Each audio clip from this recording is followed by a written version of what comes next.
Right here is cool. All right, so I'm here with the brother. Introduce yourself. David X, aka Dawood Africa on Facebook. Okay. Some black spades knew me as Crazy Dutch. Okay. Harlem Division, 25th. Wow, Harlem 25th. Yes, sir. So tell me more about that Harlem 25th Division. Turn this way. Where was the 25th Division at? Well, that's what they labeled our division, but in Harlem, we really had no divisions. We just had like units or chapters, not even chapters, but crews. I'm saying that with crews. It's like we have crews today. Okay. So I was under Geronimo. I was hoping he would have made it and been to one of these venues here for our dear beloved brother Sunshine. Right. Because, and as a matter of fact, Sunshine and I were talking about collaborating, as you know, as a formation of original Spades. I don't even like to say original, but founding members of Spades, put it that way. And have them tell their stories because we don't want nobody else telling our stories. Right. So I'm glad you're telling part of the story. Right. Yourself and others who have also joined and told their stories. So Harlem was 25th Division. You saying it was more like crews? What year is this? Like what year did you join? Well, I can only talk for myself because I'm 56. So I can only say from when I came in when I was 13. So that was back in the 70s. Early 70s, because as you heard today, they said it started. Now that was a debate too, whether it started in 67, 68. You just heard the brother say 67. They formulated something, then it really didn't become powerful to 68. Right. That was the first wave. Then you had another wave that came along, as Guru was saying, it got a little edgy around, a little rough around the edges, so to speak, and they became something else in the formation of a gang. Because originally it was a crew too in the beginning when they first started, because as Khalif would say, it became a community protector, so to speak, from all the white elements and other gangs who were coming in on the community at the time. But I'm saying, I'm gonna get them. I'm saying from your perspective. Oh, my perspective. When did you join? Well, it's kind of ironic with me because I came into both fractions, being from Harlem and then coming into the Bronx in my later years because I always hung around Gun Hill Road, T Connection and those things, but I wasn't a member of the 22nd, so to speak, when we hung around in that divisions area. But my coming into, when I lived in the Bronx, was 169th Street, when they came upon the Black Door. 69th? 169th What's that, Street, Webster right up over there? Boston Road. Boston Road. Where they had a place called the Black Door. Okay. And that's where a lot of Spades hung out there. I just found out today by talking to Brother Harlem. That sounds like Bam I'm talking. So you talking like 75, 76? 75. Actually, it was a little earlier than that because I came in like 72, somewhere around that. Still in junior high school. Well, even really before that, being a young Spade, coming into the full Spade in my later teenage years. Right. But it sounds like a lot going on out there. Come on, you want to go? Do a part two. Alright, so you were saying like you joined Spades 74 maybe? 75? You just gonna take a picture real quick? What you doing? You got a place you can talk?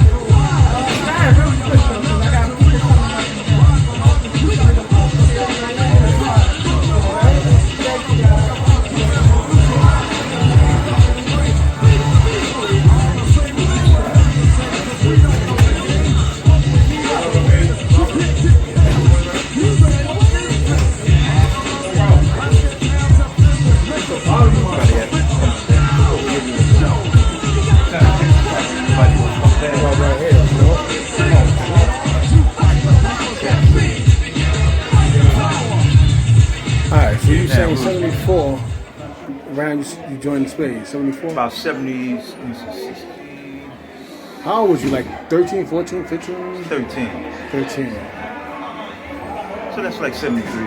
72, 70, because I was really 12 when I started hanging around. And I could have sworn I just seen Geronimo's sister in there. I'm going to get at her later. And, but like, what was going on? It was a lot of gang fights? What was it? Well, in Harlem, we didn't have too many gang fights. We had like crews like from the Bronx that would come into Harlem, so we kind of like kept them off. Actually, the only gang per se that was in Harlem that was like an enemy with us in the beginning was the Black Daggers. Daggers? The Black Daggers. The Black Daggers. What about right there? So It's on the other end. He says go ahead. Where's that? So y'all didn't have like the gang problems we had like in the Bronx, like all the gangs, Savage, No Man, Savage, Skulls? No, because see, uptown, our jurisdiction was like 110th Street all the way up to like 159, where the Polo Grounds is at. So you didn't have too many gangs in that immediate area. Now up on the hill, you had G-Force, which was cool with us. They was allies with us. The only other gangs we had a problem with downtown was like the Ball Busters, Intercrime out of Eden Mall. You know, used to come into Harlem sometimes because they tried to come to Harlem World. You know, other than that, we didn't have too many people. So you talking mid 70s? Right. Middle, late 70s?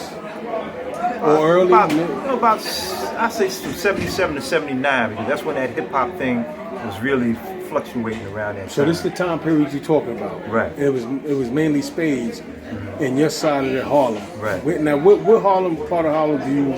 This is like uptown Harlem, West Harlem, in that area. Anywhere from like 110th Street up to 159th Street. That was all 25th Division? Well, in that area, yeah, 25th, 24th, 25th Division, because the other Spades in Spanish Harlem or East Harlem was like the 33rd Division, 34th Division, those divisions like that. Okay, so it was more than one division in Harlem. Yeah. And you was in the 25th, you said? Right.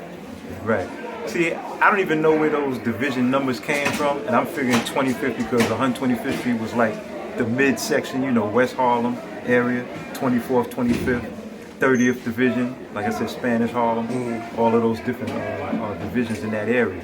Well, we were just called like Harlem Spades, Uptown Spades, things of that nature.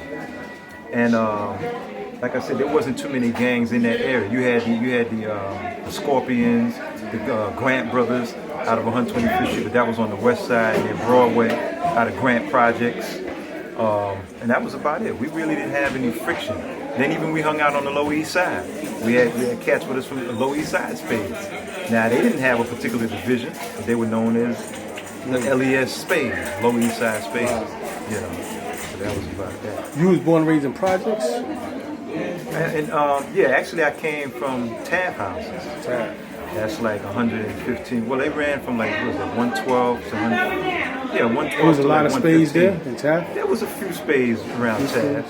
And that was all 25th Division? What was that? That wasn't really a division. Like I said again, they were just like Harlem Spades. Harlem Spades. Because even, I'm going to tell you a story. So that's better than y'all didn't have division. Y'all was... We were really one. Was y'all unified? We were unified. Yeah. Because it's like, and it's crazy because from that 110th Street all the way up to 159th, everybody pretty much knew each other. Wow. Because we had our little reunions and gatherings. Wait, 110th to 159. You talking about East and West Side? No, just the West Side. Just the East West Side was another part because they ran from like maybe 106th Street all the way to like maybe 125th on the East Side, from like from Harlem River all the way to like maybe 5th Avenue, Park Avenue, something like that. So that was something different.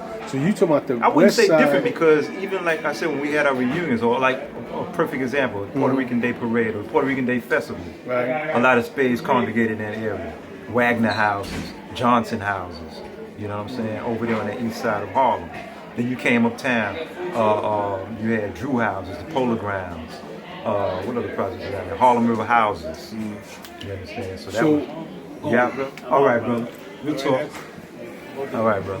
Thanks for coming. Would you say that the Spades y'all died out? What happened? What happened? Late 70s, 80s, what happened to y'all? Well, actually, we had a crew that came after that I'm one of the founding members of, called the Morale family. That's where, if you see in some of the writings, you see TMF, Spades. So that was after one of our members, Eddie Morales, who got killed in a fight, actually in the Bronx. But in order for us not to be considered a Latino gang, we took the S off the end and called it the Morale family, TMF. But we were all still Spades.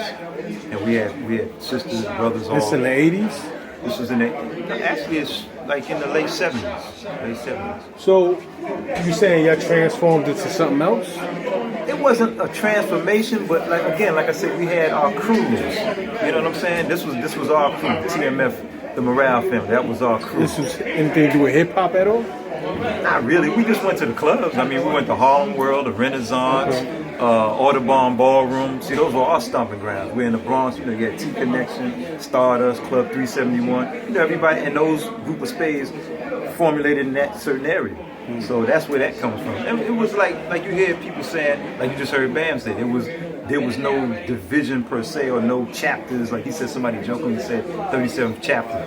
I never heard of chapters. Right. Divisions was one thing, but the whole chapter, and he broke it down. The reason why you had to get to divisions, because the first division where it started from, they started expanding and getting bigger. Right. And people who wanted to be a part of that, who wasn't in that first division, said, hey, I'm all the way over here in Meshuggah Parkway. I'm all the way over here in Harlem. I'm all the way over here on the Lower East Side. We even had members from Chinatown who were Spades. Chinese, there was two in particular that was part of that Lower East Side Spade crew. And we all hung out together. No arguments, no fights. We just went up against other smaller gangs, you know, who started trouble in the neighborhood.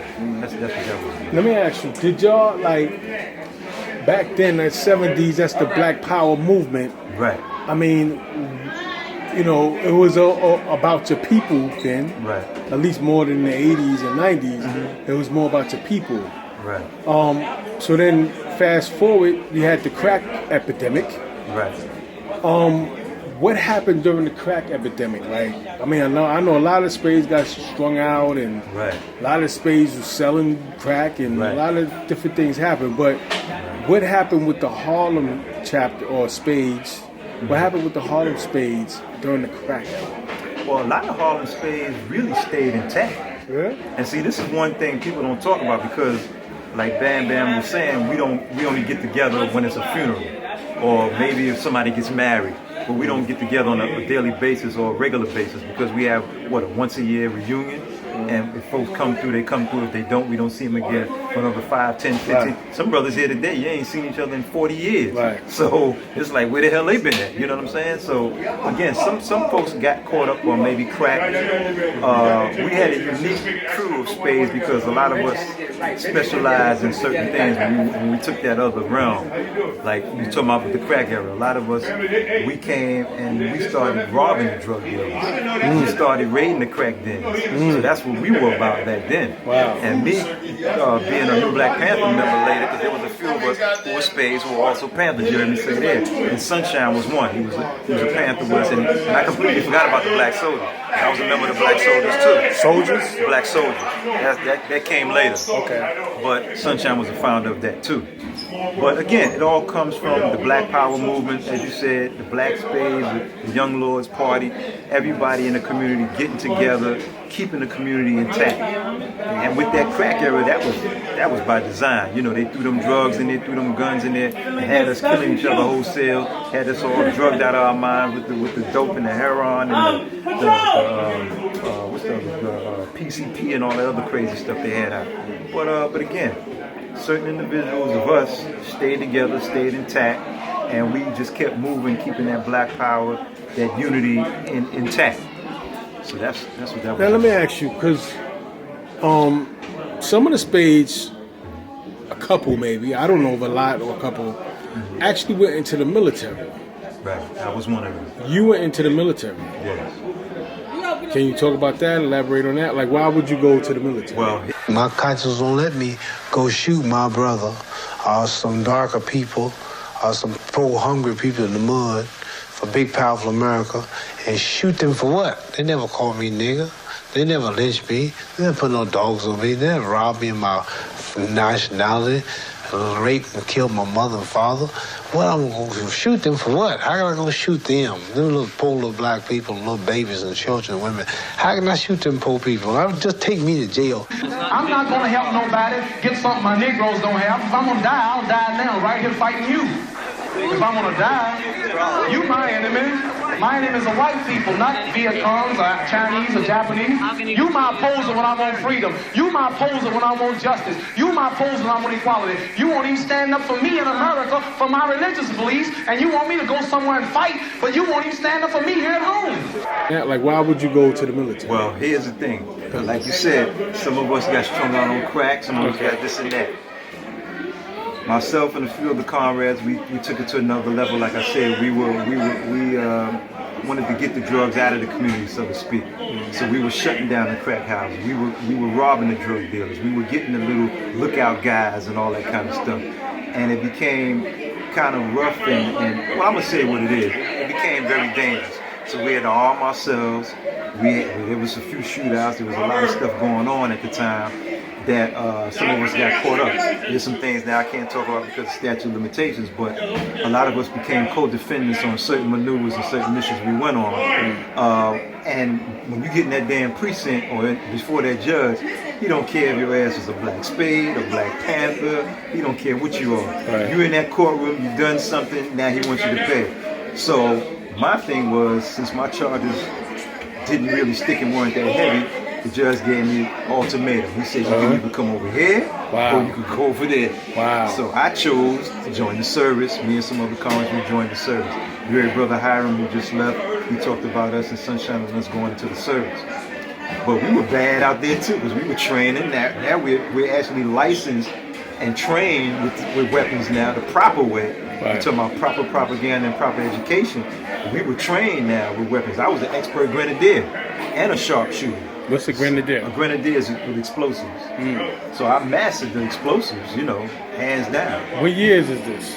This was in the 80s. Now this is coming later because of all the stuff in the 70s. Now we're trying to clean up, regroup, and reorganize, so to speak. So some of us had to go. Some of us went to prison, as they said. Some of us went to the service. Some of us died, and some of us were strung out. Whatever drug they chose at the time. Back then it was mostly PCP, crack. You didn't have too much heroin going on. That's starting to come back now again. Right. But that's what it was. Wow. So how long did you stay in the military? I signed in for a total of 6 years. So I did 3 active, 3 inactive. So I actually signed, it's ironic because I signed up with the National Guard and then the Reserves, and then I was with the 369th Regiment, which was an all-black regiment. So all black? All black. Regiment in the 80s, yeah? Regiment. Well, it got watered down later. You still had white commanders and all that. But that was supposed to be put in place in Harlem. That's where the armory comes from. And as a matter of fact, a lot of jams from hip-hop was at the armory later on. So you had the armory, you had Audubon, the Renaissance when that was up and running, Randy's Place. So all these places was right in Harlem, and a lot of Spades hung out in those places. Now let me ask you, isn't there a conflict if you black liberation? Isn't there a conflict with being in the military? The U.S. military? Well, it depends on how you look at it, because we were radical going in. But America makes you pledge allegiance to America. Well, some of us refuse. I refuse that too. As a matter of fact, I got written up a few times for pledging allegiance because there was some of us who were Muslim in there. I became a Muslim. I was in the service, but I chose to use my name. They always say, that's not your name. Your name is such and such. Your serial numbers, blah, blah, blah, blah, blah. And I almost went to prison when I went to jail. And I could have got kicked out, but they waved it off later because I had a fight with one of the officers who called me nigger. He was a white boy. He said, you niggas think you this and you that. You freak that black Muslim stuff. And, so it got real combative. But then we also said, don't get out in the field because you can get hit by friendly fire. Cats was fragging each other. There's one clown that tried it and was unsuccessful. He threw a grenade the opposite way into the troop area, but luckily they got him out of the way. There was another guy who came in and tried to shoot the sergeant at one time with the M16, or the M1 at the time. We had M1s, M16s came later. But I mean, you get stupid stuff like that, but then again, you're right.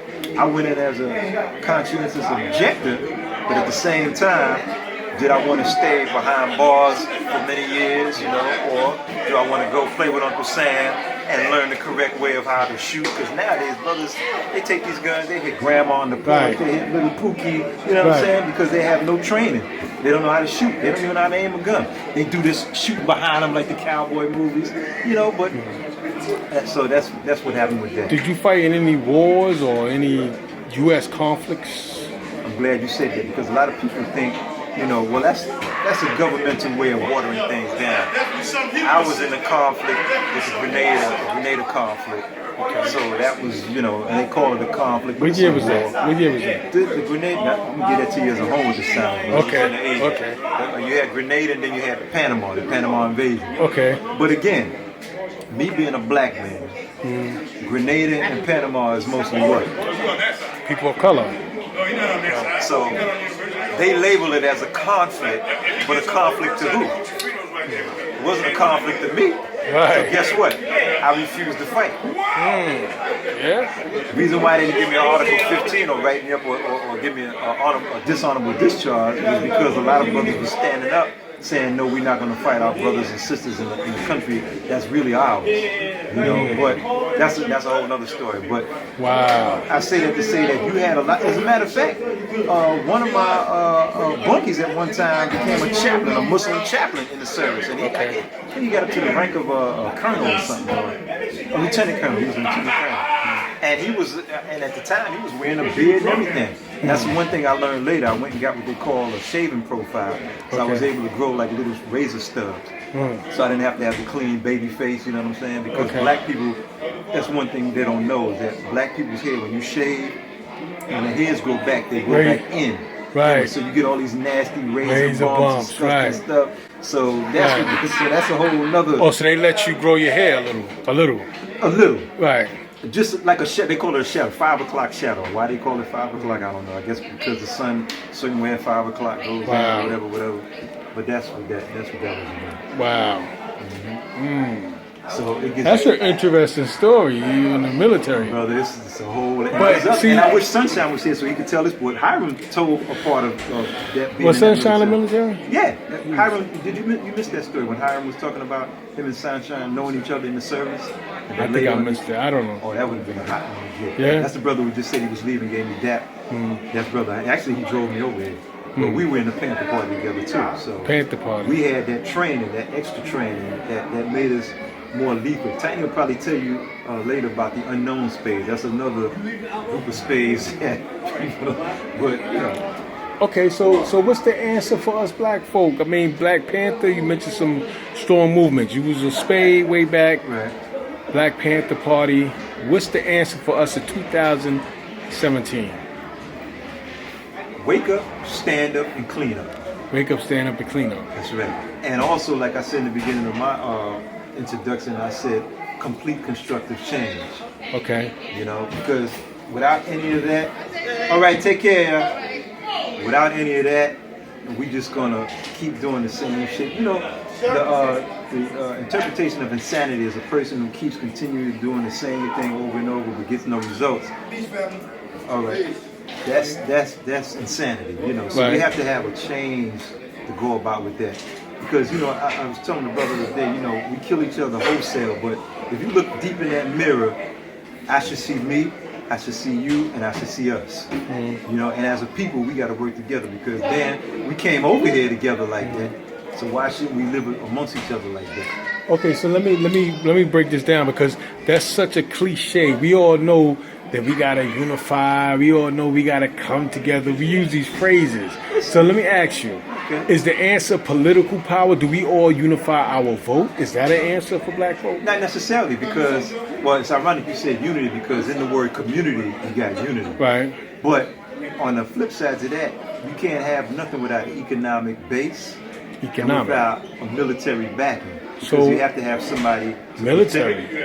Well, land, finances, and resources. But now, how you gonna protect those resources? Okay, so wait. So, correct me if I'm wrong. You're talking about what I want to talk about, which is independence. Right. That goes into it too. But I'm talking about independence of America. Totally independent. Didn't we have that before? No. Before they came and stole us.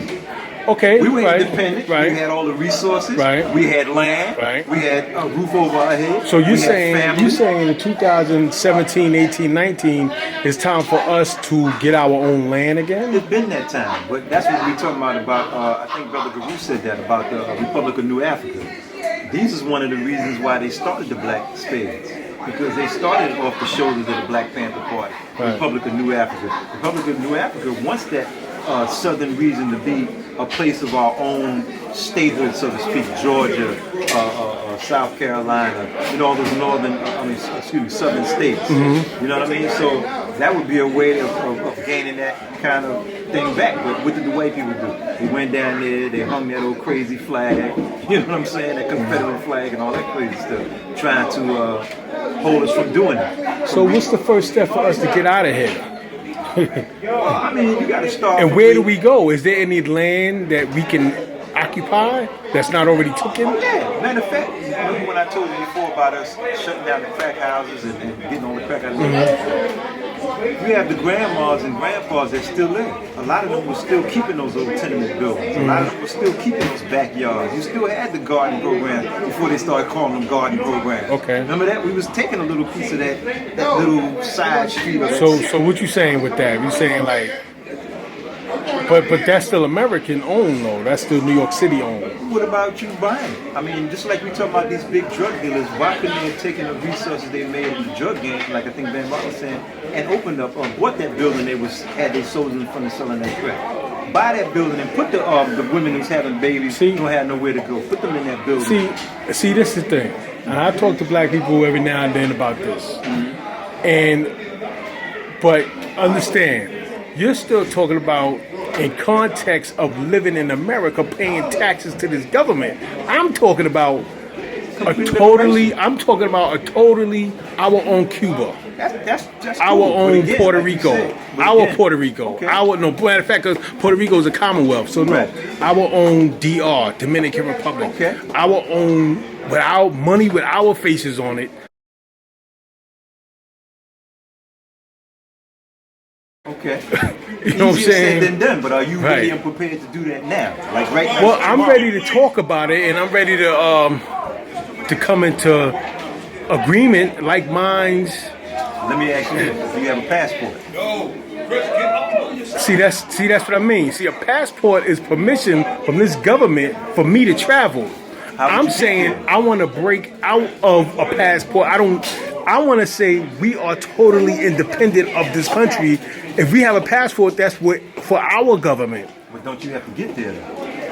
Not with their permission. I don't want their permission. Okay. They can't give me permission. Without their permission, how would you get there? That's what I'm saying. How do we get there? That goes back to what I was saying. You have to have your own military, your own resources, Right. your own finances Right. to buy that plane or build that plane that you claim you want to get up out Let me of ask you, how about first we got to have some unity, right? We got to formulate something, but then we negotiate with the Trumps. We negotiate with these senators and governors But why, if you don't need permission, why are we negotiating with because we don't have no land, and it seems as though all the land is occupied. They have satellites. They know all of the land, who is allotted to. They know all of that. So I'm saying we negotiate. Look, we want some land of our own. We don't want to live in America no more. We don't want to live among gay people. We don't want to be here no more. I'm glad you brought that up because this is why they have these little pockets going this place and that place. There was a time where we had, like I said, those southern states on lockdown. We had our own farmland. We had our own crops. But what did they do? They came and they burned down. They pilfered. Because we were still under their jurisdiction. We had to pay taxes to them. I want to end that. You ever heard of Deacons of Defense? A little bit. Deacons for Defense? A little bit. Not too much. They were trying to shut that down. And these were pastors and deacons who formulated that, got their arms, trained, and got those crackers the hell up out of that southern area. And what did they do? They came by, they had the night raiders come by, burn their houses down, rape their women, all the same stuff they did to us. But isn't it ironic that they bring us here to do all that same stuff they did to us when they brought us here? So, again, I agree with you saying 100%, but you have to have a base for it. You have to have a foundation to go to that next level. Okay, how about if I say our foundation is the Quran and the Bible? But who's Quran and Bible? What do you mean? Those are texts that were written by someone, right? Okay. Again, like Bam Bam said, and I don't want to keep using his examples, but he's bringing up some good analogies.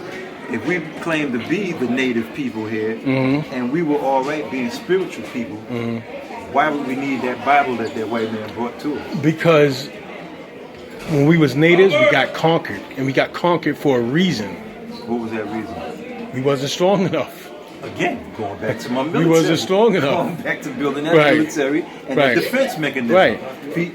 Khalif talked about that. Right. The martial arts and stuff. Defending what is yours. Right. You're not going to go in his house and do nothing to his family and his protective mode, his housing. You know what I'm But saying? now, see, this is the question. How do you unify your community?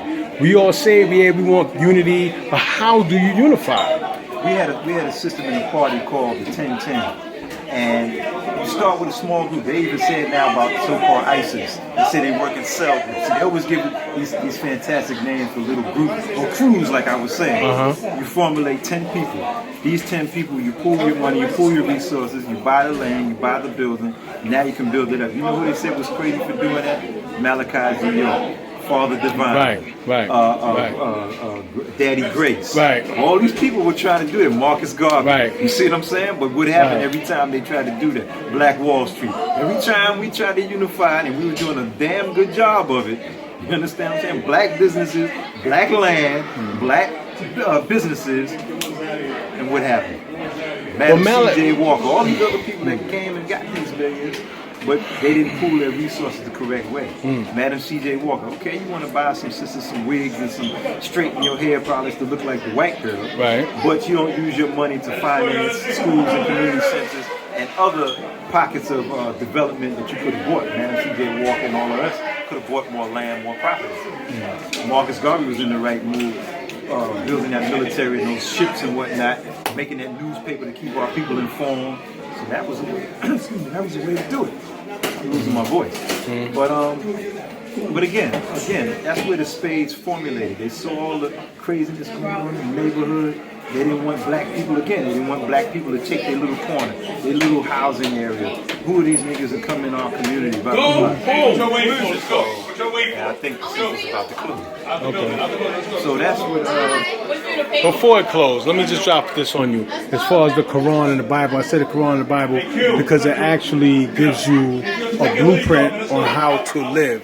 You know, as far as like we all don't eat pork. right. We all pray at this time of day. That's a unity. You know what I'm saying? And I think that foundation will build successful communities. But again, what did they do with that? They fractionalized the Muslims.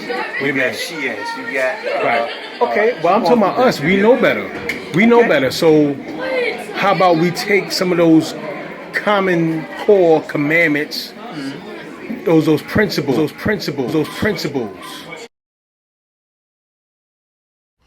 Now, if we go back to Africa on it, we would see that we don't need a leader. We need principles. In our community, it's the principles that are the leadership. Right. Laws themselves are the leadership. We know that we can be corrupt. We can fall. We can be weak. Humans are flawed. Humans are flawed. The code is solid. So if you want to run a nation, first let's put the law up front. Okay. What's the law? The law will lead.